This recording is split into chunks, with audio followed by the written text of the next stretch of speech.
সূরা রদ আয়াত নম্বর 28 রব্বুল আলামিন বলতেছেন, আল্লাযীনা আমানু ওয়া তাতমাইন্নু কুলুবুহুম বিযিকরিল্লাহ।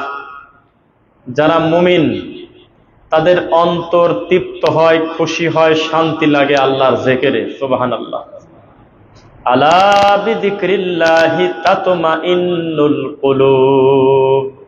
মূলত এটাই হওয়ার কথা যে আমি আল্লাহর স্মরণেই তাদের অন্তর শান্তি তৃপ্তি লাগবে, অন্য কিছুতে নয়। আল্লাহ সুবহানাহু ওয়া তাআলার পবিত্র কোরআন মাজিদের এক একটা আয়াতের যদি শাব্দিক অর্থ শুধু রিডিং করলেন আর মনে করলেন যে যা বুঝলাম, তাহলে আপনি মূল জিনিস বুঝতে পারবেন না। এর ভিতরে মহান রব্বুল আলামিন এত বেশি জ্ঞান দিয়েছেন, এত বেশি ইলম দিয়েছেন, উলুল আলবাব, যারা বিচক্ষণ, যারা গবেষণা করে, চিন্তা ভাবনা করে, তাদের জন্য রয়েছে প্রত্যেকটা আয়াতে আয়াতে মহান আল্লাহর নিদর্শন। সুবহানাল্লাহ। আর যারা মনে করে যে নবী মানে হলো সাংবাদিক, নাউযুবিল্লাহ মিন যালিক, এই উড়ন্ত ফাহেসা কথা যারা বলে, রাসূলের নামে মিথ্যা কথা বলে, যে অসুবিধা কি, নবী মানে তো সংবাদদাতা, এটাও তো মেসেঞ্জার, এরকমই তো মনে হয়, রসুল মানে যিনি বার্তাবাহক। এভাবে রিডিং পড়ে পড়ে যারা বাংলা অর্থ মন মতো বানায়, তারা মূলত দিন নিয়ে ঠাট্টা মস্করা করে। এই জন্য আপনার প্রতিটা কথা, প্রত্যেকটা আয়াতের অর্থ, প্রত্যেকটা হাদিসের অর্থ আপনি যেভাবে ব্যাখ্যা করতেছেন জাতির সামনে, এই হাদিসটা, এই আয়াতটা আমার নবীর সাহাবীরা কেমন করে বুঝছেন, এটা হলো মূল কথা। পৃথিবীর সমস্ত মুহাদ্দিস মুফাসসির যারা ভ্রান্ত আকীদা লালন করে, তাদের সাথে আমাদের এক জায়গা পার্থক্য। তারা অর্থ করতেছে তাদের হুজুরের মতো, তারা অনুবাদ করতেছে তারা তাদের হুজুরের মতো, তাদের মনের মতো, আর আমরা ব্যাখ্যাটা নিচ্ছি মুহাম্মদুর রাসূলুল্লাহ সাল্লাল্লাহু আলাইহি ওয়াসাল্লামের সাহাবায়ে কেরামের কাছ থেকে। আর কোনো পার্থক্য নেই। যেমন আমি যে আয়াতটা কেবল পড়লাম, আল্লাযীনা আমানু ওয়া তাতমাইন্নু কুলুবুহুম বিযিকরিল্লাহ, যারা ঈমানদার, যারা ঈমান আনে, তাদের অন্তর শান্তি হয়, অন্তরটা ভরে যায়, কলবটা আমি আল্লাহর জিকিরে। এখন এইটা মানে আমরা বুঝছি তার ভিতরে সালাত আছে, তার ভিতরে সিয়াম আছে, তার ভিতরে যাকাত আছে, তার ভিতরে হজ আছে, আল্লাহর সকল আদেশ আছে, সকল নিষেধ থেকে বর্জন আছে, এটা বুঝে ফেলছি। কিন্তু আমাদের পাবনা সুজানগরের অঞ্চলের মানুষ বুঝেছে না, এটা হলো জিকির করতে হবে, ইল্লাল্লাহ জিকির হোক, হু হু জিকির হোক, বা এই যে প্রচলিত যে ওই যে আপনার ইয়েতে লেখা আছে, সেকেন্ডে 1,00,000 কোটি নেকের দোয়া, দোয়ায়ে গন্ধে আরশ, বিভিন্ন জিকিরের সিরিয়াল করা আছে। এরা মনে করেছে যে যত বেশি জিকির করবে তার অন্তর তত শান্তি লাভ করবে। যেমন রব্বুল আলামিন তার নবী সাল্লাল্লাহু আলাইহি ওয়াসাল্লাম বলতেছেন যে মানুষের ভিতরে দুইটা রিপু, দুইটা প্রভাব, একটা প্রশান্ত আত্মা, ভালো আত্মা, যে ভালো কাজের দিকে আহ্বান করে, আর একটা হলো মন্দ, এই আর একটা খারাপের দিকে শয়তান তাকে ডাকে। তো যেইটা ভালো সেটার উপরে পর্দা পড়ে যায়, বেশি খারাপ কাজ করতে করতে করতে করতে একটা পর্দায় ময়লার আবরণ হয়ে যায়। তা আমরা জানি সেই আবরণ তোলার একটা উপায়, আমানু ওয়া আমিলুস সলিহাত, ঈমান আনতে হবে, আমলে সলে করতে হবে, ইন্নাল হাসানাতি ইউযহিবুনাস সাইয়্যাত, বেশি বেশি নেক কাজ করলে অতীতের ভুলগুলো আল্লাহ একেবারে ধুয়ে মুছে সাফ করে দেয়। সুবহানাল্লাহ।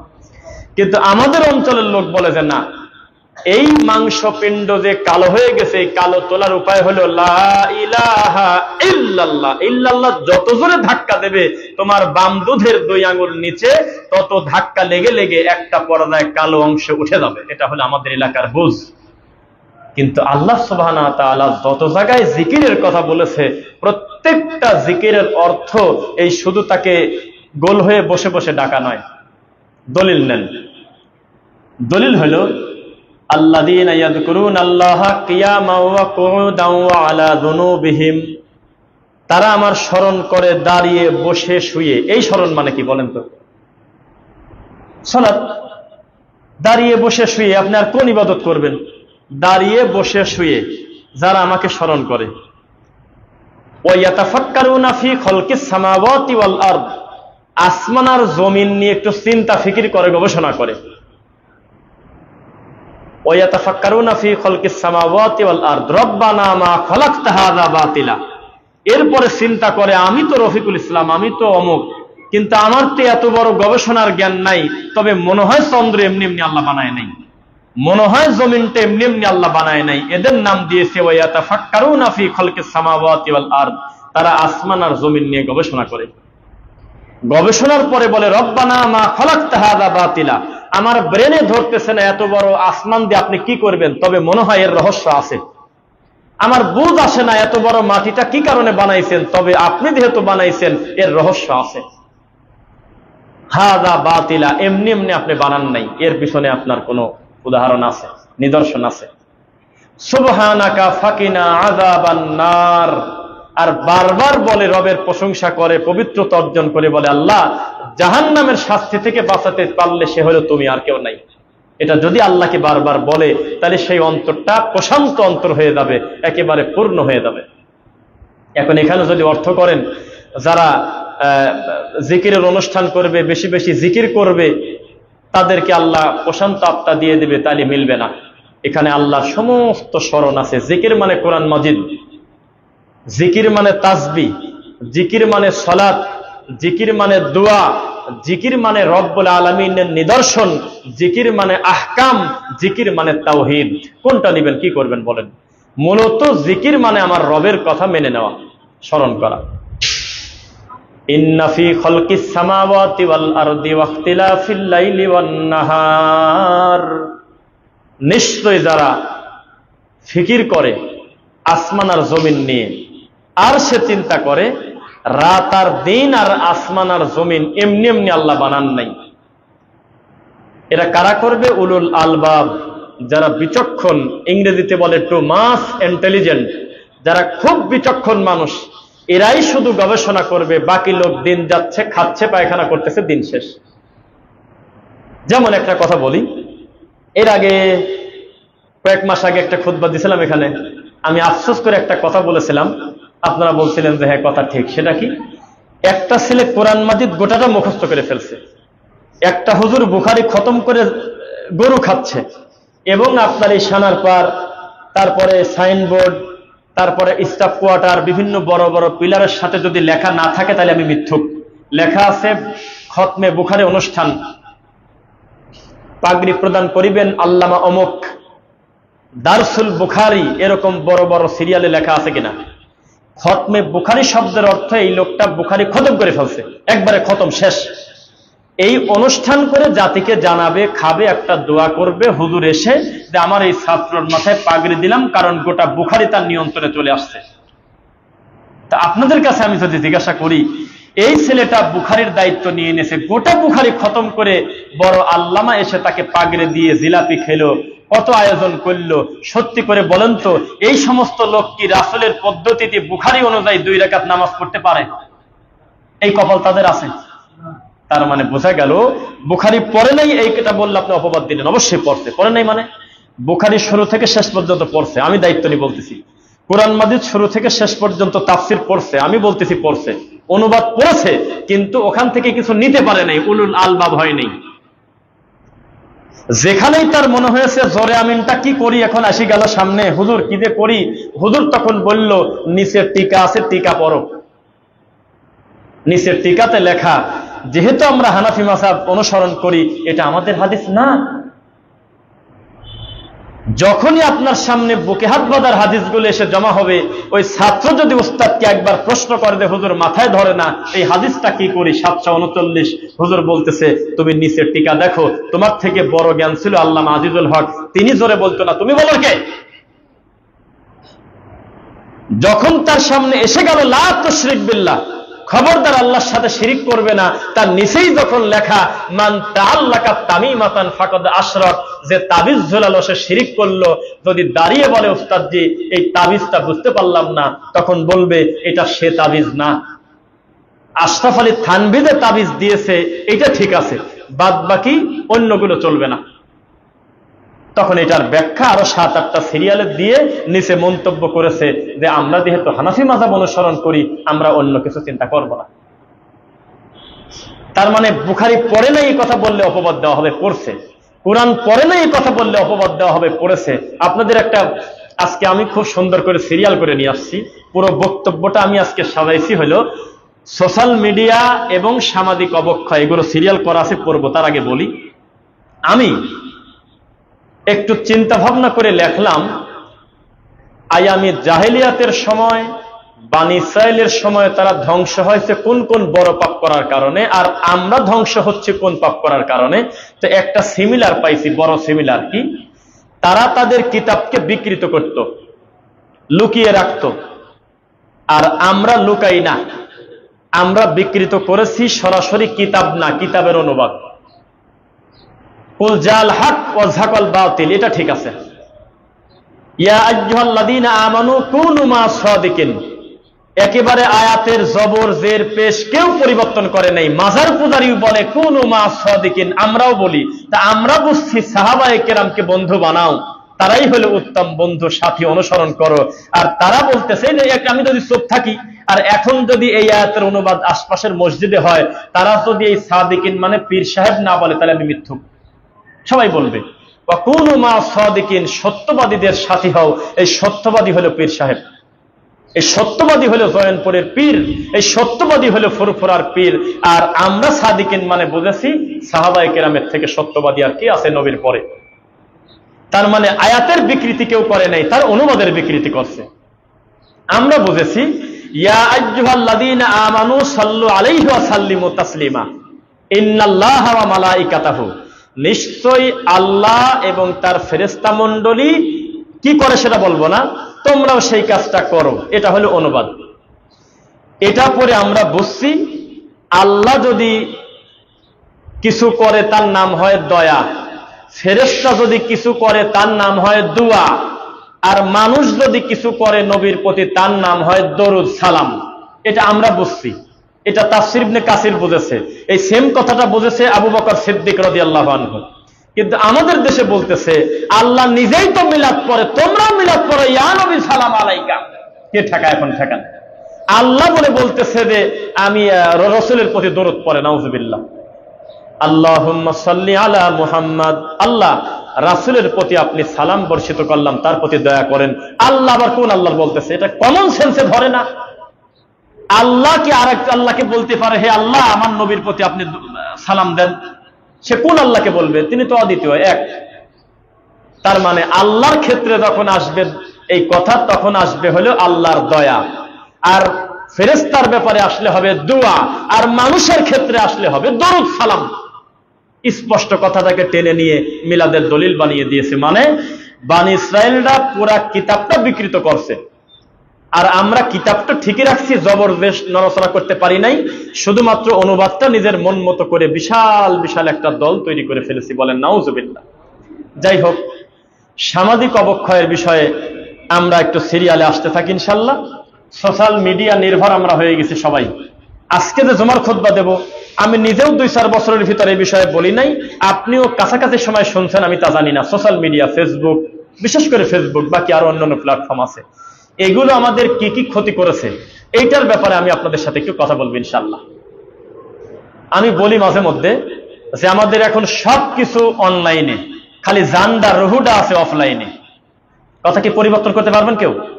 হায়া, লজ্জা, পরিবার, পরিজন, মান সম্মান বলতে আর কিছু নাই। স্বামী স্ত্রীর ঝগড়া ফেসবুকে, কার ছেলে মেয়ের কার সাথে কি হইলো ফেসবুকে, কে বউ ধরে পিটাইছে ফেসবুকে, কার জমির সাথে কার চাচা ভাতিজার যুদ্ধ ফেসবুকে। ফেসবুক হলো সবচাইতে বড়, এটা হলো আপনার আদালত। ফেসবুকের এক একটা কমেন্ট হলো এক একটা উকিল, পোস্টটা দিয়ে দিচ্ছে, একেবারে জজ সাহেবের কাছে পেশ করতেছে, আর এটার সিদ্ধান্ত দিচ্ছে ল্যাংটা। ল্যাংটা না তো কি, একটা মানুষের পরিবার নিয়ে, সমাজ নিয়ে, তার ব্যক্তি জীবন নিয়ে ডাইরেক্ট তাকে উলঙ্গ করে দিচ্ছে অনলাইনে। মান সম্মান বলে আর কিছু থাকা যাবে না। তো এটা আমাদের কি কি ক্ষতি করছে আমি আগে পয়েন্ট ধরে বলে নেই, তারপরে বাকি। 1 নাম্বার ক্ষতি করেছে সময় নষ্ট, 2 নাম্বার করেছে নেশা। ওই চিন্তা ভুলে যান যারা বলে শুধু নেশা মদ আর জুয়া, এটাও একটা নেশা। এটা নেশা, 100% নেশা। আমি জানি না একটা মদখোরকে 2 দিন মদ না দিলে তার কত বড় ক্ষতি হবে। একটা বর্তমান একটা 15-18 বছরের ছেলের হাত থেকে 2 দিন অ্যান্ড্রয়েড ফোন কেড়ে নিলে প্রতিবন্ধী হয়ে যাবে ছেলে। নিজের মায়ের কানের তার টান দিয়ে ছিঁড়ে নিয়ে চলে যাচ্ছে, মাকে ধরে পিটাচ্ছে মোবাইল দাও। 2.5 বছরের বাচ্চা মোবাইল না দিলে ভাত খাবে না, মায়ের মুখ চুলকায় আঁচড়ে আর এক ভাইয়ের মুখটুক কেটে দিয়েছে মোবাইল নেওয়ার কারণে। যারা বলে যে এটা নেশা না, তারা মিথ্যুক, এটা একটা নেশা, আসক্তি। আর সময় নষ্ট, এইটা করলে খুব একটা বড় ক্ষতি হয় না, শোকরের রক্তের ভিতরে হাত ভরে দেওয়া হয়। খালি সামান্য একটু সময় যদি কেউ তাস খেলে, লুডু খেলে, দাবা খেলে, কারোর ক্ষতিকর নাই, শুধু সময় নষ্ট করছে, কোনো বাজিও ধরে নাই, আপন ভাই খেলছে 2 ভাই একসাথে, কারোর কোনো ক্ষতি নেই, প্রতিবেশীর ক্ষতি নেই, কিন্তু সময় নষ্ট করলো কি কারণে? এটাই তার বড় পাপ। আর এই 2টা কাজ সবচেয়ে বড় ক্ষতি হয় ফেসবুকের কারণে, অনলাইনের কারণে। প্রত্যেকটা দিন নতুন নতুন ইস্যু দরকার। আজকে কার আবু তাহা আদনান, আগামীকাল কার অমকের, আগামী পরশুদিন কার অমকের। প্রত্যেকটা দিন নতুন নতুন ইস্যু না থাকলে ফেসবুকে ঢুকে কোনো মজা পাওয়া যায় না। আজকে কোন শায়েকের ধরবো, কোন শায়েকের কোন ভুল হলো, কার কি ধরতে হবে। ল্যাংটা ল্যাংটা বাচ্চা বড় বড় আলেমদের বিরুদ্ধে দিন রাত লেগে আছে সিরিজ আকারে। অমকের ভুল এততম পর্ব, অমকের ভুল পর্ব 12, অমকের ভুল পর্ব 27, সিরিয়াল করে রাখতেছে। তদন্ত করে দেখা গেল টিকটক করে খায়। কোন দরজায় আমরা পড়ছি? তাহলে 2টা জিনিস নবী সাল্লাল্লাহু আলাইহি ওয়াসাল্লাম বলেছেন, আমার উম্মতের, সহিহ বুখারী 6412, আমার উম্মতের 2টা জিনিস এমন ভাবে আসক্ত করবে, তার একটা হলো সময় নষ্ট, আর একটা হলো নেশা। 2, মনোযোগ ও স্মৃতিশক্তি দুর্বল করে ফেলবে। সহিহ মুসলিম হাদিস নাম্বার 325। স্মৃতিশক্তি থাকবে না। মোবাইল হাতে নিয়ে আসছেন, চার্জারটা নিছেন, সব আছে, শুধুমাত্র বাজার করতে দেশে বাজারের লিস্টটা বাসায় রেখে চলে গেছেন। মোবাইল হাতে আছে, বাজার করতে গিয়েছেন, বাজার না করে অন্য কাজ করে চলে আসছেন। আপনার মাথায় নাই যে আমি আসছিলাম এই বাজার করার জন্য। পুরা আপনাকে আসক্তি করে দিয়েছে ফেসবুক, পুরা আসক্তি করে দিয়েছে অনলাইন। লজ্জা। এখানে আবার বড় মানুষ ছোট মানুষ বিচার করেন না।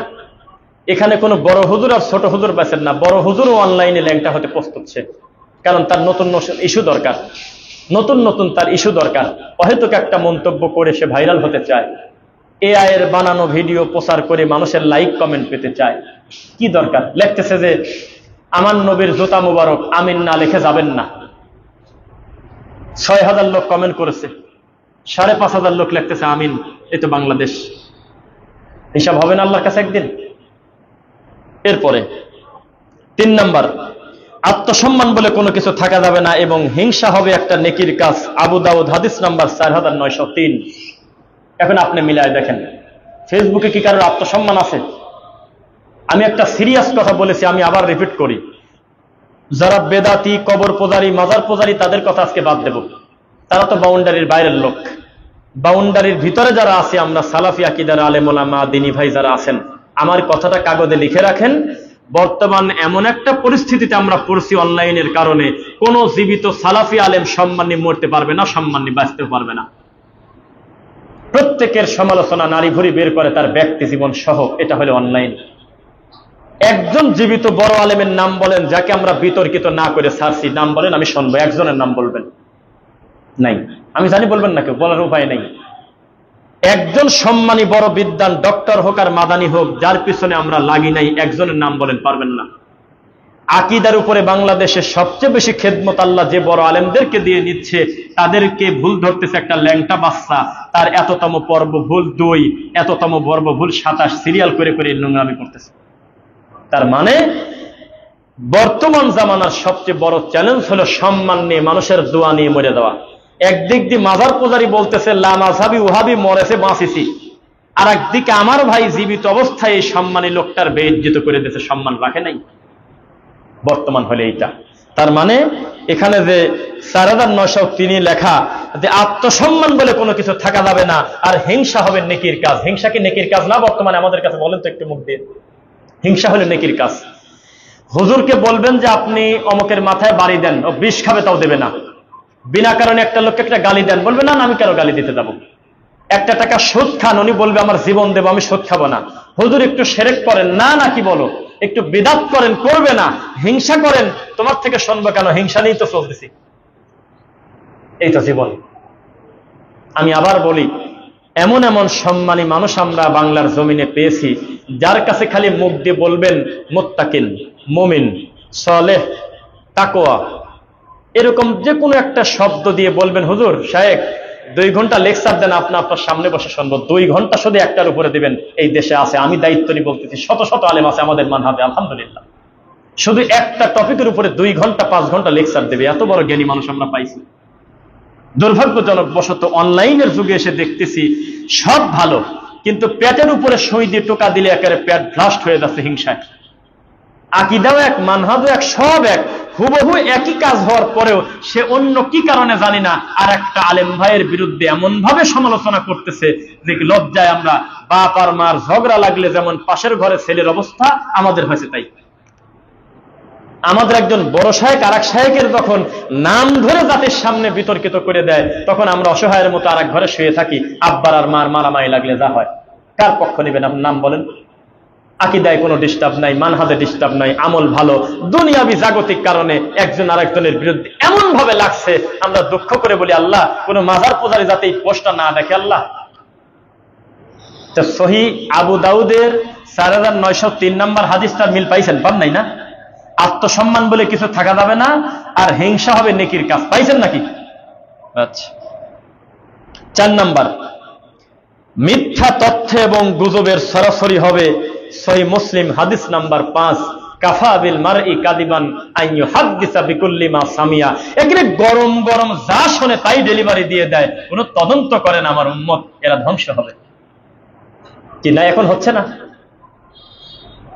3 দিন পরে প্রমাণ হলো যে এটা গুজব ছিল, কিন্তু 3 দিনে লাখ লাখ মানুষের কাছে কথাটা পৌঁছে গেছে। কি করবেন? উত্তর দেন। আদম আলাইহিস সালামের এক ছেলে মার্ডার কেসের আসামি, গত কিছুদিন আগে একটা লোককে পাথর দিয়ে মারি দেয়নি? এই পাথর দিয়ে মারার কারণে যে গুনাহ হয়েছে, এই গুনার একটা অংশ আদমের ছেলে পাইছে। কি অবস্থা কোন? তো সাদাকা জারিয়া করে নেকি নিবেন, গুনাহে জারিয়া করে পাপ নিবেন না? এখানে কি রাস্তা নাকি? এটা রাস্তাতে এই দিক দিয়ে, রাস্তাকে এই পরের জায়গার উপর দিয়ে রাস্তা।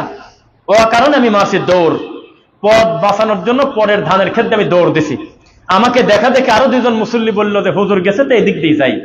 এইভাবে কিয়ামত পর্যন্ত এদিক দিয়ে যদি রাস্তাও হয়ে যায়, আর এই মালিক যদি এই রাস্তা না দেয়, যদি মনে কষ্ট রাখে, প্রথম ব্যক্তি যে ক্ষতি করেছে ধানের রাস্তা হয়েছে, সমস্ত সম্পদের ক্ষতি তার একার নিতে হবে, আর বাকি লোক সবাই পাপী। গুনাহে জারিয়া, কোন পাপের সূচনা করা যাবে না। যারা বেদাত উদ্ভাবন করে তারা তো যদি বুঝতো, আল্লাহর কসম চকলেট বিক্রি করে, বাদাম বিক্রি করে রাস্তায় ভিক্ষা করে চলে যেত জীবনে, তাও বেদাতে হাত দিত না। আমি কি করলাম? আমার এই কর্মটা যদি কিয়ামত পর্যন্ত চালু থাকে, আমি একার পাপ নিয়ে তওবা করে না, আমি মাফ পালাম আল্লাহর কাছ থেকে, আমি আমার পরে এদের দায়িত্ব নেবে কিনা? আমি যে মিলাদটা ডেলিভারি দিলাম, আমি যে মরা খাওয়াটা চালু করে দিয়ে গেলাম, আমি তো একা একা তওবা করলে আল্লাহ আমাকে বহু বড় বড় গুনাহ ক্ষমা করতে দিতেন, কিন্তু আমার মাধ্যমে যত পাপ সমাজে ছড়িয়ে আছে, এদের কি হবে? জানি না, আল্লাহ হলো রহমান, তিনি ক্ষমা করবেন, আমরা অস্বীকার করি না। কিন্তু যারা 300 সিনেমাতে নাভি দেখাইছে, সোশ্যাল মিডিয়ার কথা বলি, 100 টিকটক করছে স্বামীর সাথে, বেগানা পুরুষদের সঙ্গে নাচানাচি করছে, মোবাইলের ভিতরে হাজার হাজার ভিডিও বানাইছে। আজকে পিয়ার আলী সালাফি মসজিদে এসে বলল, আল্লাহ আমাকে আপনি ক্ষমা করে দেন, আল্লাহ আমি জীবনে আর এই কাজ করবো না। আল্লাহ ক্ষমা করবেন আমি তা বলি নাই, কিন্তু লোকটার পাপ রানিং আছে না বন্ধ হয়ে গেল? বুঝে কথা বলবেন। ওনার মরার পরে এই পাপটা কি বন্ধ হলো না রানিং এ থাকলো? আর আমি বলতেছি, আল্লাহ আমি জেনা করছিলাম অমুক দিন, আল্লাহ যে মেয়ের সাথে জেনা করছি সে আর তুমি আর আমি ছাড়া কেউ সাক্ষী নাই, তুমি আমাকে ক্ষমা করে দাও। এইবার আল্লাহ ক্ষমা করলে আমার কি এই দেশে আর কোনো প্রভাব থাকলো? আল্লাহ আমি অমুক জায়গায় একটা অন্যায় করছিলাম, আল্লাহ যেই পাপের সাক্ষী তুমি আর আমি ছাড়া কেউ নাই, আমাকে ক্ষমা করে দাও। এই সমাজে প্রভাব থাকি গেল না চলে গেল? শেষ। এখন কি করবেন বলেন? এই যে টিকটক করে দিলেন, এই যে ফেসবুকে কারণ ছাড়া মিনিটে মিনিটে ছবি পোস্ট দিয়ে গেলেন, আপনি এখন এগুলি কি ঠেকাবেন বলেন? মরা মানুষের ফিঙ্গারপ্রিন্ট লাগবে এখন ওইগুলি বন্ধ করার জন্য। আপনি তো মোবাইল দেখে মরে গেছেন, কে দায়িত্ব নেবে? সাবধান। গতকালকে বান্ধবীর কাঁধে হাত দিয়ে বলেছিলেন, আমাদের 5 বছরের প্রেম, দোয়া করবেন আপনারা। কি দোয়া করব? বিপরীত দিক থেকে গাড়ি এসে আপনি মারা গেলেন, 2 জনই মারা গেলেন। জীবনে এই স্ট্যাটাস বন্ধ করবে কে? এই মহিলার ছবি সরাবে কে? তাহলে গুনাহে জারিয়া থেকে বেঁচে থাকবেন ইনশাল্লাহ। ইনশাল্লাহ হাদিস নাম্বারটা বলে দেই, তাহলে মনে একটু আত্মতৃপ্তি আসবে। সহিহ মুসলিম হাদিস নাম্বার 5, যা পান সেটা সরানো যাবে না, যাবে না সরানো। এরপরে মানসিক স্বাস্থ্য নষ্ট হয়ে যাবে। মানসিক স্বাস্থ্য কি বোঝেন না? শারীরিক স্বাস্থ্য কোথায় থাকে? বডিতে। মানসিক স্বাস্থ্য কোথায় থাকে? হ্যাঁ, মানসিক স্বাস্থ্য নষ্ট হয়ে যাবে, বিকৃত হয়ে যাবে, কোনো তৃপ্তি লাগবে না অন্তরে। বারবার বলেন না, নামাজ পড়ি কিন্তু মজা পাই না, বলেন না। রোজা থাকি কিন্তু ভিতরে কোনো অনুভূতি নাই, আছে না এরকম? কোরআন পড়ি কিন্তু কেন জানি মনে কোনো ফিলিংস নাই, আছে কিনা? এর একটা দলিল হলো, লিখে নিয়ে আবার যদি যাদের কাছে মোবাইল, সূরা রদ 13 নম্বর সূরার 28 নম্বর আয়াতটা পড়ে দেখবেন, আল্লাযীনা আমানু ওয়া তাতমাইন্নু কুলুবুহুম বিযিকরিল্লাহ। মানুষ ভুলে গেছে যে তার মনে তৃপ্তি লাভ করার কথা ছিল আমি আল্লাহর স্মরণ দিয়ে, অথচ উল্টে গেছে। যে যত দিন থেকে সরে গেছে তার অন্তর তত মরা। আর খালেদ বিন ওয়ালিদ নাম শোনেন নাই না? খালেদ বিন ওয়ালিদ যুদ্ধের ময়দানে যাওয়ার সময় করে, দাঁড়াও দাঁড়াও দাঁড়াও, যুদ্ধে কি পারবে না? হ্যাঁ পারবো ইনশাল্লাহ। ওরা তো লোক বেশি, তো কাজে আল্লাহ তো সংখ্যার কথা কয় নাই, কোন সুবহানাল্লাহ। আল্লাহ বলছে তুমি মুমিন হও, বিজয়ের মাল আমি তোমার দেব। আমার কাম হলো মুমিন হওয়া, আমার সামনে কয়জন কাফের আমি বলতে পারবো কি কারণে? সুবহানাল্লাহ। দলিল, লা তাহিনু ওয়ালা তাহজানু ওয়া আনতুমুল আলাউনা ইন কুনতুম মুমিনিন। তোমার কোনো ভয় নাই, তোমার কোনো চিন্তা নাই, বিজয়ের মালা তোমার গলায় যাবে তুমি যদি মুমিন হও। তা আল্লাহ তো এখানে সংখ্যার কথা বলে নাই, আমি সংখ্যা দিয়ে কি করবো? খালেদ বিন ওয়ালিদের কথার ওজন বুঝছেন? কাবুরা কয়জন আছে তাকে আমি জানি নাকি? আরেকটা দলিল দাও। আরেকটা দলিল হলো মুহাম্মদ সাল্লাল্লাহু আলাইহি ওয়াসাল্লামের হাদিস, আমার নবী বলেছে যার ভিতরে ঈমান আছে ও হলো তাজা, যার ভিতরে ঈমান নাই ও হলো মরা। তো গোরস্থানে যায় আসলে আমি মারামারি করলে ঠেকাই কিনা?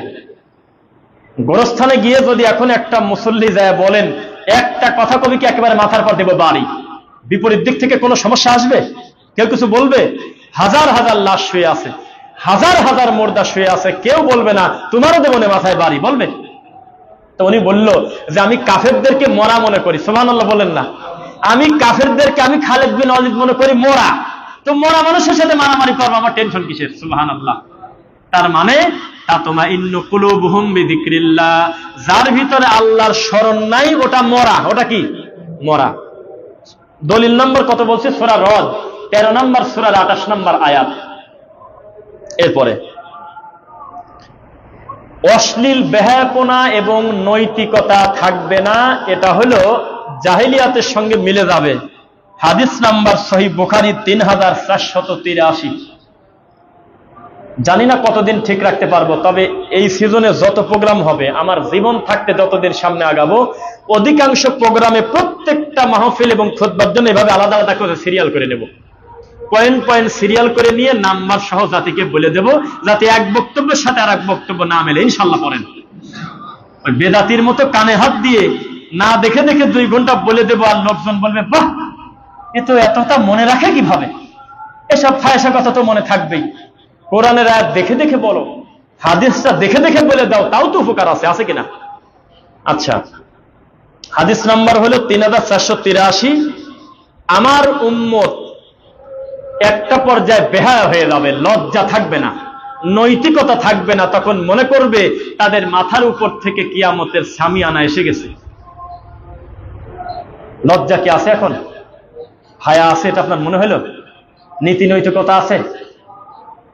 মানুষ এতদিন শুনছে যে মহিলা মানুষের পর্দা, পুরুষের পর্দা নাই, তাই না? না, আছে। পুরুষের পর্দা নাই মানে? একটা 25 বছরের একটা দামরা, 30 বছরের এক খাদাস, এত বড় ছেলে হাফ প্যান্ট পরে হুন্ডা চালাচ্ছে, বলেন নাই? এখন দেখেন, এখন আপনি রাস্তায় যান, 30 বছর 25 বছরের যুবক ছেলে হাফ প্যান্ট পরে রাস্তায় বিড়ি খাচ্ছে, এটা কি বললেন? হায়া লজ্জা আছে? এর পর্দা ছিল না? নাভি থেকে হাঁটু পর্যন্ত ঢেকে রাখা, নাভের নিচে প্যান্ট পরে খালি গায়ে একটা কোন রকম একটা গেঞ্জি গায়ে দিয়ে হাফ প্যান্ট পরে বাপের বয়সী লোকের সামনে তিরিং বিরিং করে ঘুরতেছে, এটাকে কি বলবেন বলেন? আমার উম্মতের হায়া লজ্জা বলে কোনো কিছু থাকবে না, এটা মেয়ে হোক আর ছেলে হোক। নৈতিকতা, নীতির কোনো দাম থাকবে না। 3483। এরপর এইটা একটু সবাই আপনারা ফেসে যাবেন, এই 7 নাম্বারটা। 7 নাম্বারটা দলিল আগে বলি, সহিহ মুসলিম 2590। আমার উম্মতের ব্যক্তিত্ব বলে কিছু থাকবে না, গায়রত, ব্যক্তিত্ব, প্রাইভেসি, গোপনীয়তা কিছু থাকবে না, সেলফ রেসপেক্ট বলে কিছু থাকবে না, একেবারে ব্যক্তিত্বহীন হয়ে যাবে। জি তাই হয়েছে। আমি একটু আগে যাদের উদাহরণ দিলাম তারা হলো তারা, যারা বড় আলেম, যাদের সম্মান আছে, যাদের নামের উপরে হাজার হাজার মানুষ চলে আসে, এসে তাদের বক্তব্য শোনে, তারা জাতির সামনে উলঙ্গ কথাবার্তা বলে, আজে বাজে কথা বলে, তারা মন্দির উদ্বোধন করতে যায়, অথচ তাদের দিকে গোটা জাতি তাকিয়ে থাকে। জাতির একটা বিশেষ অংশ তারা মন্দির উদ্বোধন করতে যায়। আল্লাহর নবী পাপের জায়গা থেকে মারছে দৌড়, জোরে করে চলে গেল। আল্লাহর নবী এতক্ষণ তো স্বাভাবিক আসলেন, এখন দৌড় দিলেন কেন? কয় যে আমি এখন আশঙ্কা করতেছি আল্লাহর রাগ মেটেছে নাকি, কারণ এই জায়গা ইতিপূর্বে তোমাদের ভাইদের অন্যায়ের কারণে উল্টে দিয়েছে আল্লাহ, এখনো এই জায়গার উপরে আল্লাহর অভিসম্পাদ রাগটা মেটেছে কিনা আমি ভয়তে মারছি দৌড়। এখানে শিরিক চলতো, আরে ভিতরটা ছিঁড়ে যায় আর হুজুর যায় মন্দিরে, যায় নাই? মন্দিরে গিয়ে শুভেচ্ছা দিচ্ছে আর বলতেছে তোমরা আমরা তো একই, রোজা আর হলো পূজা তো একই। আস্তাগফিরুল্লাহ আযীম, এটা আমাদের ঈমান। তো ব্যক্তিত্ব কিছু আছে, হায়া লজ্জা আছে। আমি একটা বক্তব্যে বলছিলাম, আবার বলি, আমারও কিছু দোষ আছে। আমরা যারা এই মন্দির আলা হুজুরদের বিরোধিতা করি, আমাদেরও দোষ আছে। মনে হচ্ছে কি জীবনে এই পাপ করে নাই, এইবারই খালি 2 মিনিটের জন্য করছে, আমি মনে হয় সমালোচনা করলে বাদ দিয়ে দিবিনি। এর গণতন্ত্রে তো লেখাই আছে যে হুজুর আর ব্রাহ্মণ এক, গণতন্ত্রে তো লেখাই আছে মসজিদ আর মন্দির এক, একটু বেশ কম করলে তুমি ভোট পাবে না গো হুজুর। তা আপনি খালি খালি বিরোধিতা করে লাভ হয়েছে? আগামীবার যদি ভোট হওয়ার আগে যদি আবার লক্ষ্মী পূজা আসে, এই হুজুর লক্ষ্মী পূজাতে ভোট চাইতে যাবেই যাবে, মন্দিরে যাবেই যাবে, লিখে রাখেন কাগজে, নইলে এই 7% ভোট সে পাবে না। ভোট পাক বা না পাক, কিন্তু চেষ্টা তো করে যাচ্ছে 7% পাওয়ার জন্য, যেতে সে বাধ্য। এর নাম গণতন্ত্র। এটা ধর্মটাই আলাদা। গণতন্ত্র মানে হলো আল্লাহর ঘরের মেম্বারে যিনি খুতবা দেন আর মন্দিরের যিনি ঘন্টা বাজান, মূলত তারা একই, একবারে হুবহু এক। কারণ উনি সিল দিলে যে উপকারটা হয়, এই হুজুর দিলে একই উপকার হয় না। বোঝেন নাই মনে হয়? একজন দক্ষ করে লেখছে, হায় রে হতভাগা মুসলিম, গণতন্ত্র প্রতিষ্ঠিতই হয়েছে যাতে কোন রাষ্ট্রে আল্লাহর ইসলাম প্রতিষ্ঠিত না হয়, আর তোরা এইটা দিয়ে চেষ্টা করতেছিস, হায় রে কপাল। এটা প্রতিষ্ঠিতই হয়েছে যাতে কোরআন আর হাদিস প্রচার না থাকে, যাতে মদ খাচ্ছে 18 বছরের উপরের কোন লোক আমি নিষেধ করতে পারবো না, এটার নাম গণতন্ত্র। আপনার মেয়ের বয়স 18 বছর একদিন, সেই মেয়ে হাফ প্যান্ট পরে একেবারে স্যান্ডো গিন্দি গায়ে দিয়ে রাস্তায় ঘুরেছে, আর আপনি মুখের উপরে জোরে করে মারিয়ে দিচ্ছেন 2টা থাপ্পড়, পিঠের উপরে মারিয়ে দিচ্ছেন একেবারে 5টা বাড়ি। মেয়ে দৌড়ে গিয়ে থানায় গিয়ে মামলা করছে। 2 বছর পরেও যদি মামলার রায় হয়, মেয়ের পক্ষে হবে, আপনার বিপক্ষে হবে, লিখে রাখেন, কাগজে লেখেন সবাই। কারণ তার বয়স এখন 18 বছর একদিন। ওই মেয়ে ডাইরেক্ট বলবে এটা গণতান্ত্রিক দেশ, আমার বাপ যদি মসজিদে যায় আমার মন্দিরে যাওয়ার স্বাধীনতা আছে, আমার বাপ যদি মধু খায় ওই একই গিলাসে আমি মদ খেতে পারবো, আমার স্বাধীনতা আছে। আমি গণতান্ত্রিক দেশের মেয়ে, আমার বাপের বিরুদ্ধে রায় আসবে, এটা বাস্তব। এই ব্যাপারে খুতবা দিলে আপনার ওই সব মন্দির আলা হুজুর আমার সামনে থাকলে ওরা আশপাশে খালি বিষের বোতল খুঁজবে, যে বিষ খা মরে যাবো, আমি হজম করতে পারবো না। তবে আজকে এই বিষয় না, থাক। আল্লাহ তাআলা আমাদের ব্যক্তিত্ব ঠিক রাখার তৌফিক দিন, আল্লাহুম্মা আমিন। 8 নাম্বার দলিল আগে বলে নেই। সহিহ বুখারী 6064, নবী সাল্লাল্লাহু আলাইহি ওয়াসাল্লাম বলেছেন, আমার উম্মতের উপরে যেই সব গজব আসলে আমার উম্মত হালাক হয়ে যাবে, আমি বলি না যে তাহলিকুশ শার, আমি বলি না যে তারা চুল কামায় ফেলবে, হালাকাত দিন, তারা দিন কামায় ফেলবে। চুল নারী করা বোঝেন? আপনারা কি বলেন? না, এটা কি বলেন? চুল কামানো, নারী করা। আমাদের ওদিকে বলে নারী করা মাথা। নবী বলতেছে লা তাহলিকুশ শার, আমি বলি না যে তারা মাথা নারী করে ফেলবে, আমি বলি তারা হালাকাত দিন, তারা দিনকে নারী করে ফেলবে। দিনকে নারী হয় নাই? বলতেছে দাঁড়িয়ে রাখো না কি কারণে?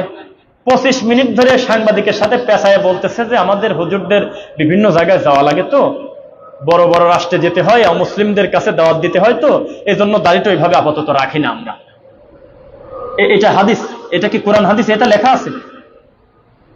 তো দিন কামায় ফেলবে, মডারেট ইসলাম করবে, ইসলামটাকে কাটতে কাটতে ছাড়তে ছাড়তে নিজের বাপদাদার মতো করে বানিয়ে হিজবুত তাওহীদ বানায় দেবে। কোন নাউযুবিল্লাহ। বলতেছে নারী পুরুষের আবার ভেদাভেদ কিসের? তারা আমাদের মায়ের জাতি দিয়ে সামনের কাতারে ঠেলে দেয়। নারী পুরুষ আমাদের মায়ের জাতি দে, তারা ইমামতি করে, অসুবিধা কি আছে? আমাদের সামনের কাতারে দিয়ে দে। আস্তাগফিরুল্লাহ আযীম। এটা হলো তাদের ধর্ম। তা নবী সাল্লাল্লাহু আলাইহি ওয়াসাল্লাম বলেছেন আমার উম্মত ধ্বংস হয়ে যাবে যেই কারণে, তার একটা হলো সম্পর্কের দূরত্ব ঘটে যাবে। সহিহ বুখারী হাদিস নাম্বার 664। সম্পর্কের দূরত্ব হয়নি। আমার জানি না এটা পারবো কিনা, তবে একটা কথা বলি, আমাদের ভুল আছে। বাপ বসে আছে, মা বসে আছে, তারপরে বাড়িতে আসছে হলো নানা, নানা, মা, বাপ, ছেলে, মেয়ে সবাই সবাইকে দেখতে পারে, কিন্তু এটা কোনো অসুবিধা নেই। আপন নানা তো জামার সাথে আসছে দেখা করতে, মেয়ের সাথে কথা বলতে আসছে, বৈধ। তো নানা কথা বলতেছে হলে তার বাপের সাথে, নানা কথা বলতেছে হলে ওই ছেলের মার সাথে, আর ছেলেকে বলতেছে পড়াশোনা কেমন চলতেছে, তখন ওই ছেলের হাতে আছে মোবাইল। তো মোবাইলের দিক টাকা, মোবাইল এরকম করে স্ক্রল করে আর বলতেছে আসি ভালোই, আমাদের বাসায় কবে যাবে? যাবো না, আপনি আইছেন, অসুবিধা নেই, যাবো না এক সময়। আমার ভিতরটা বলে যে তখন ওই বাপের উচিত জুতা খুলে বিনা বিরতিতে একটানা 20 মিনিট ধরে পিটানো। নানা কথা বলতেছে, বাপ কথা বলতেছে, ছেলের কোনো টাইম নাই, ছেলে মোবাইলের দিক টাকায় বলতেছে যে আচ্ছা বললে শুনবো না, এখনই কি যাওয়া লাগবে নাকি? যাবো না, ঠিক আছে। এটা ভালো মানুষের বাচ্চাও না, ভালো মানুষও না। তার মানে সম্পর্কের দূরত্ব হবে 6064। আমার এই কথাগুলো রেকর্ড থাকবে, বাড়িতে গিয়ে আলাদা করে শুনে দেখবেন। আল্লাহর নবী বলেছে তারা যেন জেনে রাখে, এই কুকাম যেদিন ঘটবে তারা যেন জেনে রাখে তাদের মাথার উপরে কিয়ামত সামিয়ানা দিয়ে দিয়েছে। আল্লাহু আকবার। সম্পর্কের দূরত্ব ঘটে যাবে, সম্পর্ক বলে কোনো কিছু থাকবে না। আচ্ছা, সবগুলো যাতে বলা যায় সেজন্য দ্রুত বলি। 9 নম্বর, ভুয়া পরিচয় ও প্রতারণা। সহিহ মুসলিম হাদিস নাম্বার 102। নবী বলেছেন মান গশানা ফালাইসা মিন্নি, মানে কি? যে ধোঁকা দেয় সে আমার উম্মত না। লেখছে রাতের পরী, নীল আকাশের চাঁদ, স্বপ্নের বালক, এইগুলো লেখে একটা আকাশ বাতাসের ছবি দিয়ে ফেসবুক আইডি খুলে দিয়ে দিয়েছে, দিয়ে মেসেঞ্জারে গিয়ে বলতেছে হুজুর আপনার ওয়াজ আমার খুবই ভালো লাগে। স্বপ্নের নায়িকা হলে তার আইডির নাম। আর একটা ছেলেকে টোকা দিচ্ছে যে আপনি কেমন আছেন, আপনার চেহারা আমার অনেক ভালো লাগে। এইভাবে একে অন্যের সঙ্গে তারা কথা বলতেছে, এও জানে না ওই মালকে আর ও জানে না ওকে, একে অন্যকে ধোকা দিয়ে যাচ্ছে। 3 বছর পর দেখা গেল মেয়ে মনে করে যার পিছনে এত টাকা ঢাললো সে হল মূলত পুরুষ। হতে পারে, কে ঠেকায়? এরকম তো ফেসবুকে দেখছি আমরা, এক বন্ধু আর এক বন্ধুর সাথে ফেক আইডি দিয়ে সম্পর্ক করে দেখা করতে যাওয়ার দিন ওই সাথে করে আরো কয়েকজন বন্ধু নিয়ে সরাসরি দেখা হয়ে গেল। কি যে একটা লজ্জার ব্যাপার। তখন নবী বলেছেন আমার উম্মত সেদিন ধ্বংস হয়ে যাবে, তাদের কোনো আত্মসম্মান থাকবে না, যেদিন তারা মানুষকে ধোকা দেবে মিথ্যুক হয়ে। এটা কি ধোকা না? নিজের পরিচয় দিয়ে অ্যাকাউন্ট খোলে না, একজন শায়েকের ছবি দিয়ে দিয়েছে। প্রত্যেকটা ব্যক্তির একটা প্রাইভেসি থাকার দরকার, হিন্দুর একটা আইডেন্টিটি আছে কিনা? আর আপনি আমাকে যতই ভালোবাসেন, আপনি আমার ছবি প্রোফাইলে দিয়ে আপনি অন্য নাম দিলেন কেন? এটা কেন করতে গেলেন? আপনি যদি একটা অন্যায় করেন, একটা পাপ করেন, একটা নোংরামি করেন, লোকজন তো দেখবে যে আমার ছবি দাও, আমাকেও তো একটা খারাপ কিছু দেখবে। ফরিদপুরে, কোমরপুরে গত কয়েকদিন আগে আমি একটা প্রোগ্রামে গেছি, এখন আমার কাছে এসে নাম বলবো না, কয় যে ভাই এই দেখেন একজন বড় শায়েকের ছবি প্রোফাইলে দিয়ে আমাদের এই গ্রুপে আজ 3-4টা মাস সালাম কালাম ভালো আচরণ সবকিছু করে, হঠাৎ করে সে বলতেছে যে আমার অপারেশন, আমার কিছু টাকা লাগবে, আমার খুব দরকার। তারপরে বেশ কিছু রিপোর্ট কাগজ দিছে। তা আমরাও মনে করছি মাশাআল্লাহ বড় শায়েকদের সাথে উঠা বসা, ছেলেটা ভালো, বিবারিয়া, তো ঠিক আছে ওনাকে কিছু হেল্প করি। তো যেহেতু অ্যামাউন্টটা বড়, তা আমরা আবার বললাম যে আপনি ভিডিও কলে আসেন, এসে আপনার পরিবারের সাথে বা ভাই বাবার সাথে কথা বলা দেন এবং আপনাকে আমরা সরাসরি দেখতে আসবো। তারপরে ব্লক মারি দিয়েছে, আর কি দেখা করে না। পরে সেই শায়েকের কাছে ফোন দিয়েছে, ওস্তাদ আপনার সাথে সেলফি ওঠার ছবি দেখলাম, এই ব্যাপার কি করবেন বলেন, টাকা তো 42,000 দিয়ে দিছি। তখন সে শায়েক আবার জবাব দিয়েছে 22 সেকেন্ডে, ভালোই লাগছে। কয়ে যে আমার সাথে রাস্তাঘাটে চলতে দেয় তাহেরিরও ছবি থাকতে পারে, তা আমি কি তাহেরের দায়িত্ব নেব? জুমার খুতবা দিছি, মাহফিল করছি, এরপর কত লোক এসে মুসাফা করছে, ছবি তুলছে, তা আমি এই দায়িত্ব নেব? এটা আমার কাজ? কথা তো ঠিকই। তো যারা ভুয়া পরিচয়ে আইডি খোলে, ভুয়া পরিচয়ে মানুষকে ধোকা দেয়, এদের ব্যাপারে নবী সাল্লাল্লাহু আলাইহি ওয়াসাল্লাম বলেছেন তারা আমার উম্মত না, কারণ এটার নামই হলো একটা বড় প্রতারণা। কথা কি বোঝা যাচ্ছে? আচ্ছা, এরপরে 10 নম্বর, সহিহ বুখারী হাদিস নাম্বার 6104, আমার উম্মতের একটা বড় ধরনের গজব নেমে আসবে তাদের উপরে, যে তারা অল্পতে রেগে যাবে। শোনেন নাই মনে হয়, অল্পতে রেগে যাবে। এখন কোরআনের একটা আয়াত নেন, যার থেকে আদর্শ নেব তার কি ছিল? আদর্শ হলো ওয়াল কাযিমিনাল গায়যা ওয়াল আফিনা আনিন নাস। আমার নবী কথায় কথায় মানুষকে ক্ষমা দিত, আর রাগের সময় রাগকে খায় ফেলতো। রাগ খাওয়া কি বোঝেন? মানে দমন করে ফেলতো। রাগ আসতো তবে রাগটা নাই করে দিত। আল্লাযীনা ইউনফিকুনা ফিস সাররাই ওয়াদ দাররাই ওয়াল কাযিমিনাল গায়যা ওয়াল আফিনা আনিন নাস ওয়াল্লাহু ইউহিব্বুল মুহসিনিন। যারা কথায় কথায় মানুষকে দান করে, টাকা থাকলেও করে না থাকলেও করে। না থাকলে কি দিয়ে করে বলেন তো? দোয়া দিয়ে করে। না থাকলে 1 টাকা দেয়, 2 টাকা দেয়, যা পারে দেশে। সামর্থ্য থাকলেও দেয়, না থাকলেও দেয়। আর রাগের সময় রাগকে খায় ফেলে, আর কথায় কথায় মানুষকে ক্ষমা করে। এই 3টা গুণ যাদের আছে, আল্লাহ বলতেছে আমি আল্লাহ নিজে তাদেরকে ভালোবাসি। তো এইটা কি এখন বর্তমান আছে? অল্পতে রেগে যাবে তারা, তাদের কোনো ধৈর্য থাকবে না। সামনে একটা অটোর চার্জ ফুরায় গেছে রাস্তার উপরে, অটোওয়ালার গাড়িটা থেমে গেছে। এই বেচারা অটো থেকে নেমে সামান্য একটু ঠেলে নিয়ে 2 হাত যা বামে দাঁড়াবে, এইটুক টাইম পিছনে কোনো গাড়িওয়ালার নাই। মুহূর্তের ভিতরে 1 লাইন ভাঙে 4 লাইন হয়ে গেছে, 4টা সিরিয়াল হয়ে গেছে, 20 মিনিটের জ্যাম হয়ে গেছে।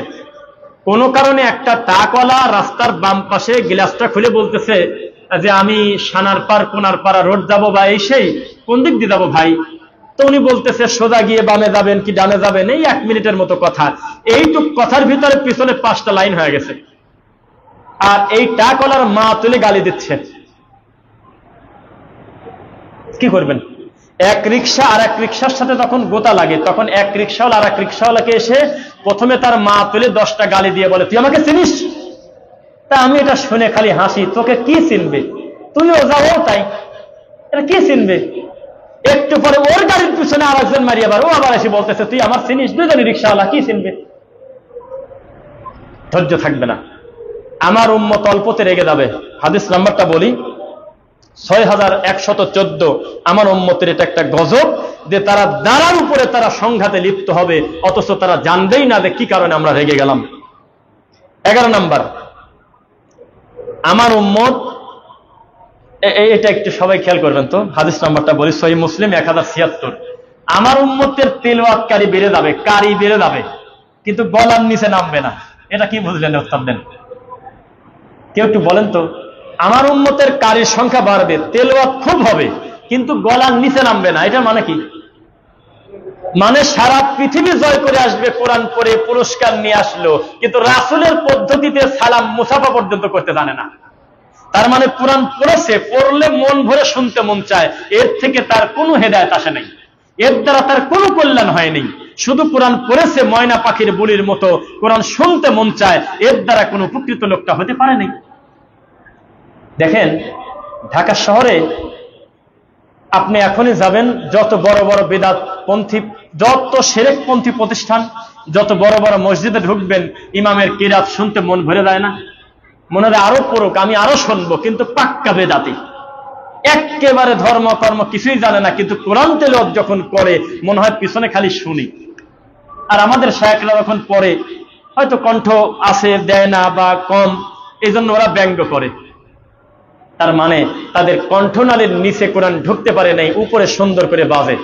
এটা নবী সাল্লাল্লাহু আলাইহি ওয়াসাল্লাম বলেছেন কত নম্বর হাদিসে? সহিহ মুসলিম 1067 নম্বর হাদিসে। আমার উম্মতের কারি হবে, তেলাওয়াত বাড়বে, কিন্তু নিচের দিকে যাবে না। আল্লাহ হেদায়েত দিক, বলুন আমিন। কয়টা পর্যন্ত মুস্তাক ভাই? কয়টা পর্যন্ত? আচ্ছা আচ্ছা আচ্ছা, আমরা সময় আছে ইনশাআল্লাহ। যাই হোক, 12 নাম্বার, আমার উম্মত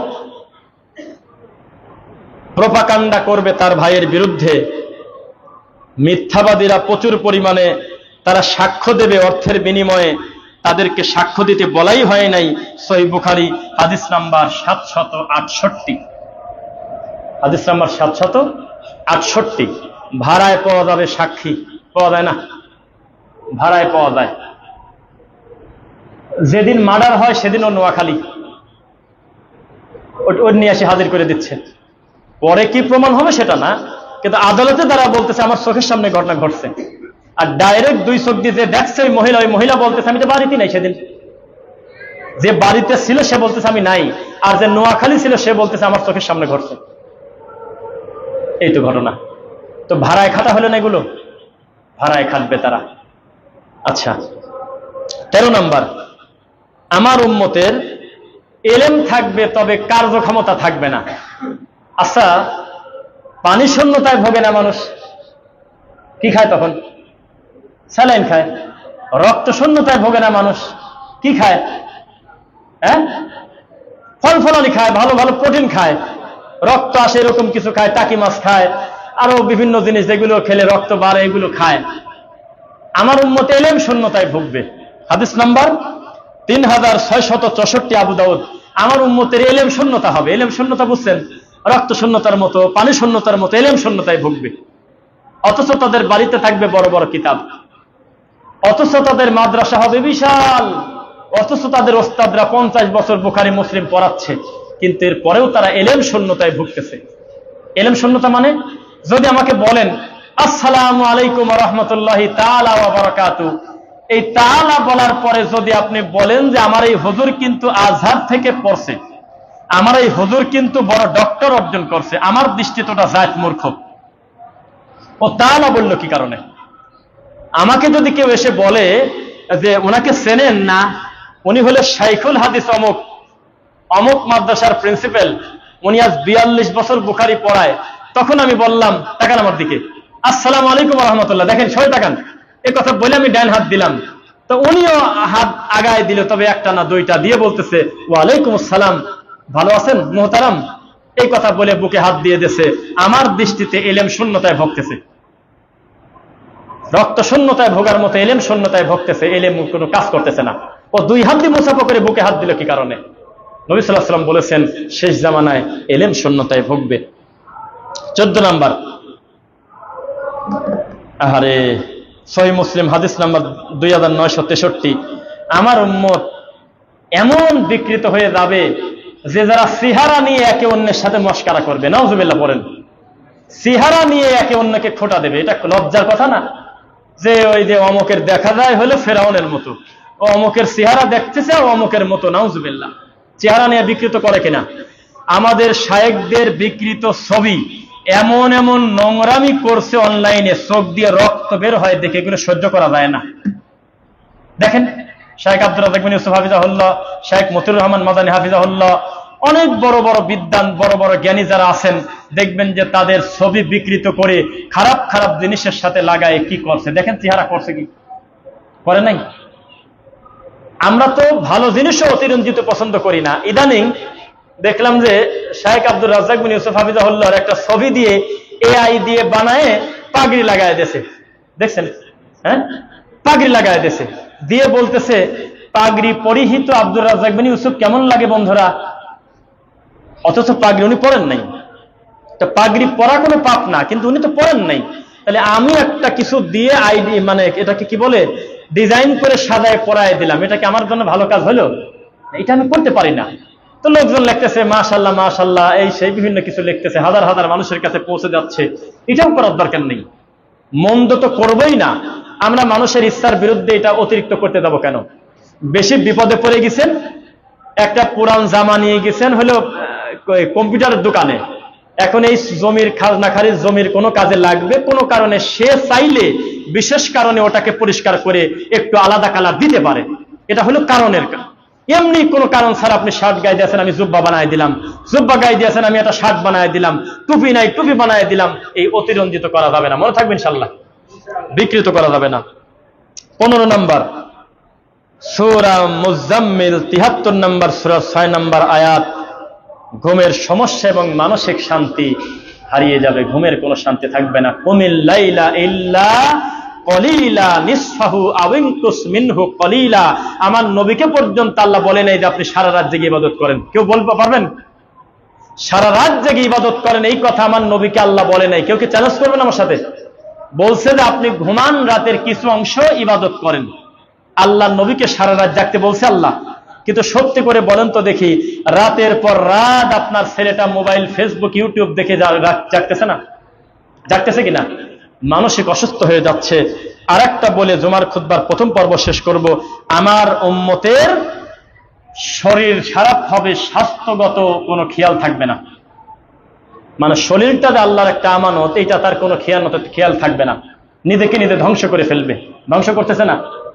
রাত 2টা পর্যন্ত 3টা পর্যন্ত প্রতিদিন যদি আপনি জেগে থাকেন, এই লোকটার তাহাজ্জুদ পড়বে কবে? এই লোকটার সালাতে মজা আসবে কবে?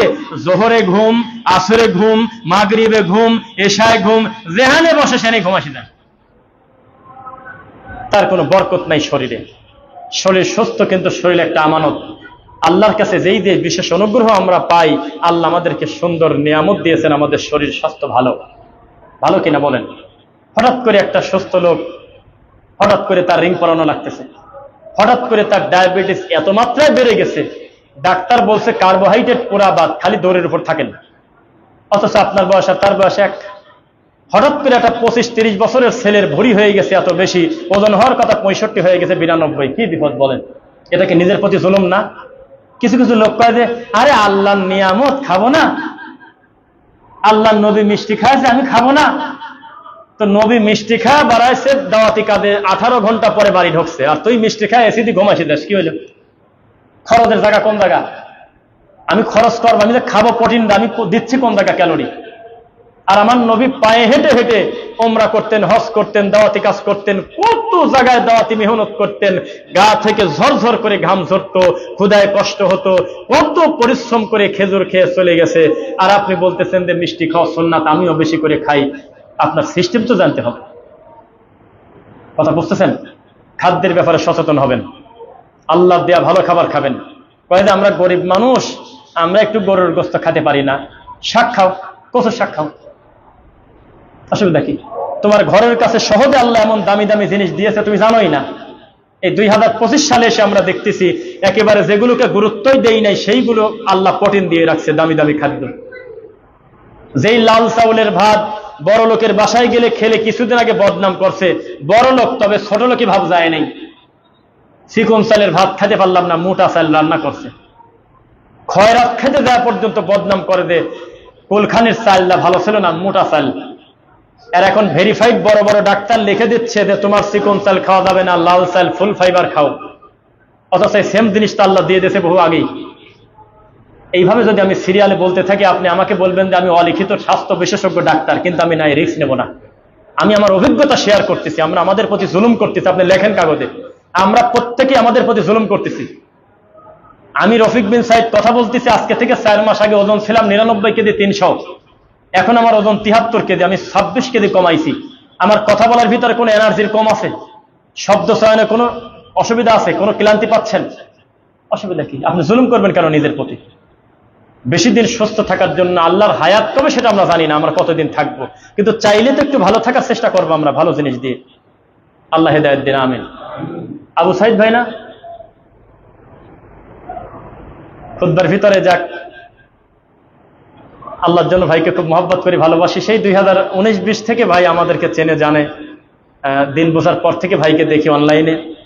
আল্লাহ সুবহানাহু ওয়া তাআলা ভাইয়ের কাছে কবুল করুন। এই এলাকায় বাসা ভাইদিকে, এটা কোনোদিন আমি জানতাম না, আজকে দেখা হয়ে গেল। সম্ভবত জীবনের প্রথম সাক্ষাৎ। অনলাইনে অত্যন্ত অ্যাক্টিভ ছিলেন দাওয়াতি কাজে। আল্লাহ আমার ভাইকে তুমি দিনের জন্য কবুল কর, আল্লাহুম্মা আমিন। যে কথা বলতেছিলাম, সময়ের বরকত উঠে যাবে, উঠে যাচ্ছে। জোহর আসবে কখন, আসর আসবে কখন, মাঝখানের টাইমটুকুন বুঝবে না, কারণ নাই। কয়েকদিন একটা ছবি দেখো 3 ঘন্টা এমনিতে চলে যাবে। আসর পরে বাসা থেকে বের হয়েছে, বাড়িতে ঢুকলেই বোর সাথে ঝামেলা হবে, ও করছে আরামে ছবি দেখবো, দেখে এসা করে বাড়িতে ঢুকবো। নামাজ বাদ দিচ্ছে না, কিন্তু ছবি দেখে। সময়ের কোনো বরকত থাকবে না। কিয়ামতের আলামতের একটি। আল্লাহ তুমি আমাদের অতীতের ভুলগুলো ক্ষমা করো। জুমার খুতবার প্রথম পর্ব শেষ করছি। বারাকাল্লাহু লানা।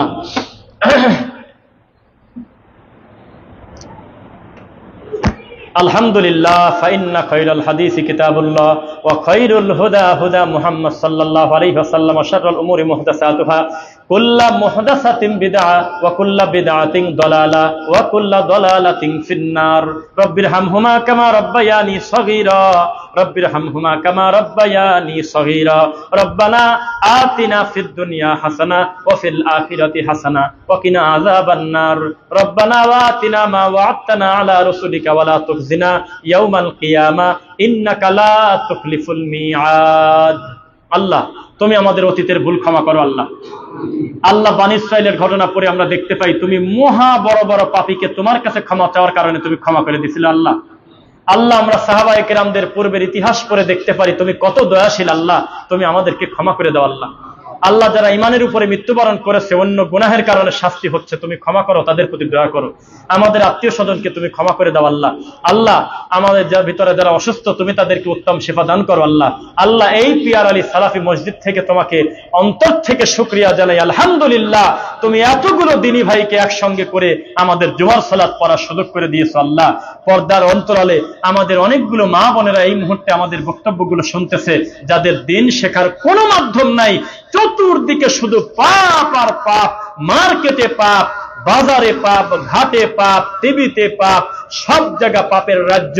এই কঠিন পরিস্থিতিতে তারা আজকে জুমার খুতবার মাধ্যমে কিছু দিনের বিষয় শুনতেছে। আমাদের বোনদেরকে তুমি আল্লাহ কবুল করো, আল্লাহুম্মা আমিন।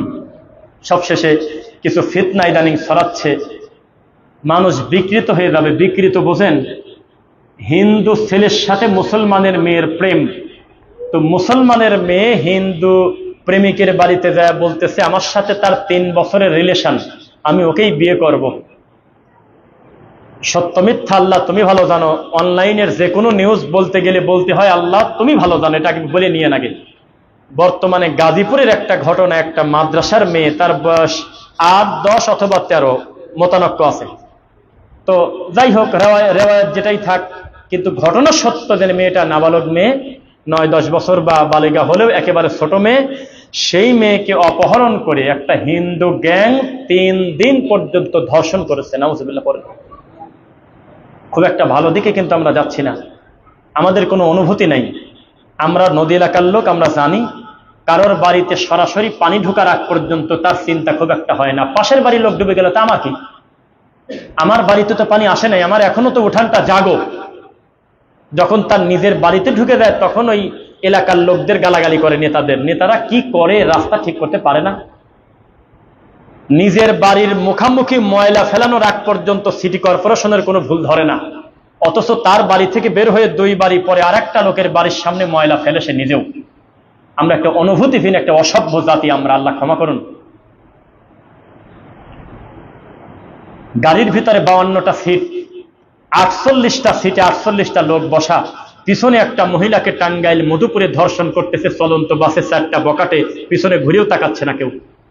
ভালো দিকে যাচ্ছেন না ভাই, লিখে রাখেন, খুব একটা ভালো দিকে আমরা যাচ্ছি না। মুসলিম আমরা মুনাজাত করতেছি, আল্লাহ ফিলিস্তিনের মায়ের বন্ধ করে দাও, আল্লাহ আমাদের মাসলুম ভাইদের তুমি বাঁচাও।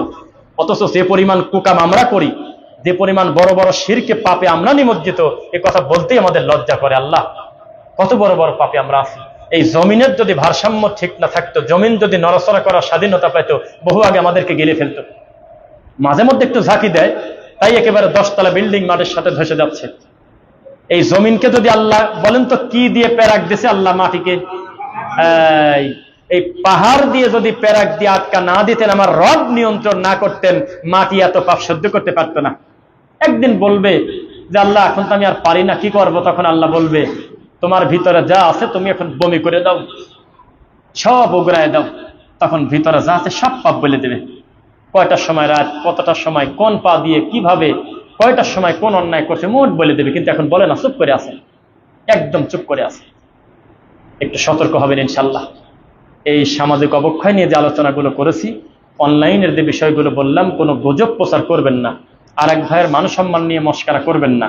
আকীদা মানহাজ যদি শুদ্ধ থাকে, দুনিয়াবি জাগতিক কোনো ভুলের কারণে আর এক ভাইকে গোটা জাতির সামনে আমরা অপমানিত করব না, তাকে বিতর্কিত করব না, তাকে সংশোধন করব।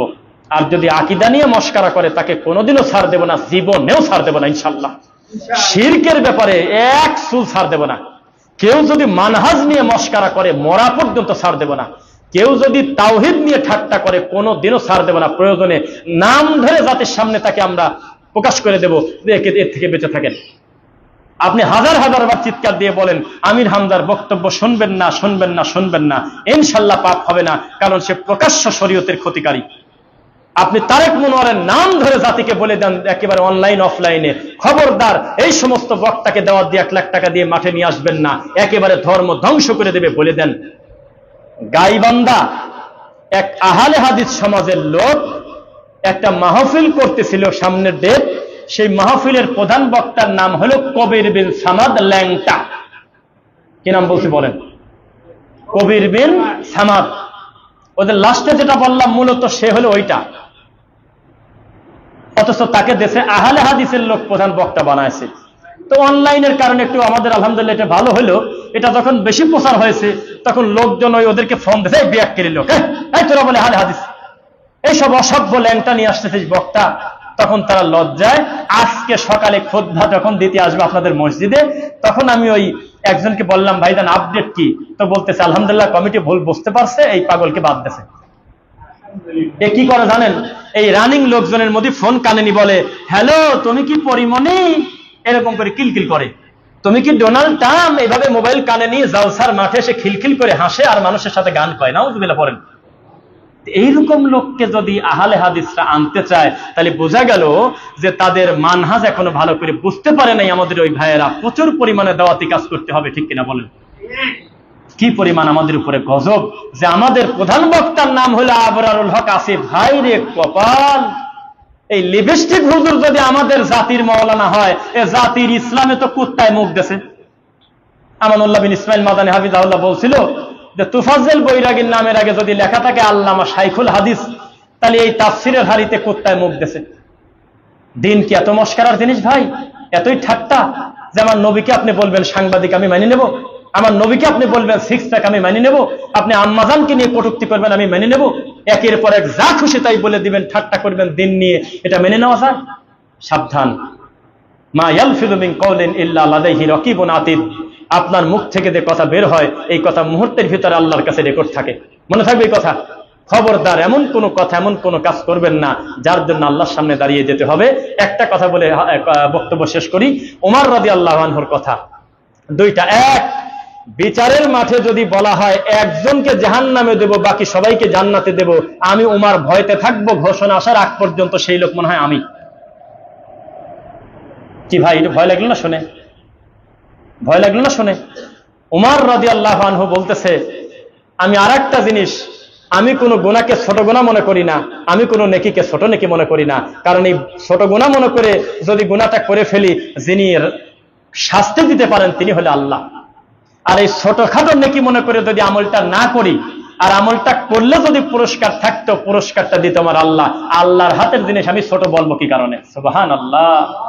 আবু বকর সিদ্দিক বলতেন, আমি যদি বুঝতে পারতাম যে শহরটা কবুল হয়েছে, কাজ একটা হইতো। আমি তো জানি না। হুজুররা নবীকে দেখে স্বপ্নে, হুজুররা দায়িত্ব নিয়ে নিচ্ছে আর একজনের। আর উসমান রাদিয়াল্লাহু আনহু বলতেছে, আহারে আমি যদি বুঝতে পারতাম যে আমার ফজরটা কবুল হয়েছে কিনা। আর আপনি কি আর আমি কি? আল্লাহ আমাদের সংশোধন হওয়ার তৌফিক দিন, আল্লাহুম্মা আমিন।